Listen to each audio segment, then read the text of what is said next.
napaluhod sa asin at munggo bilang parusa. Naibahagi ng TV host actress na si Tony Gonzaga ang ilang kaparusahan ni Alex Gonzaga noon.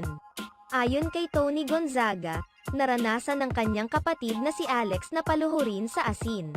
Naikwento niya ito nang mabanggit ng guest niyang si Tekram na nagagawa rin ito sa kanya ng kanyang ate.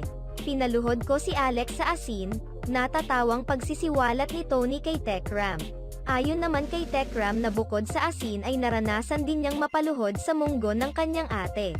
Natawa naman si Tony Gonzaga dahil naalala niyang pinaluhod rin niya sa munggo si Alex dahil nauubos na umano ang asin nila. Munggo, oh my gosh, minunggo ko rin si Alex.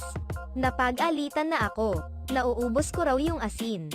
Isiniwalat pa ni Tony na napaparusahan niya si Alex dahil sa pagmumura nito. Hindi kasi yung kay Alex nagmura. Bawal kasi sa amin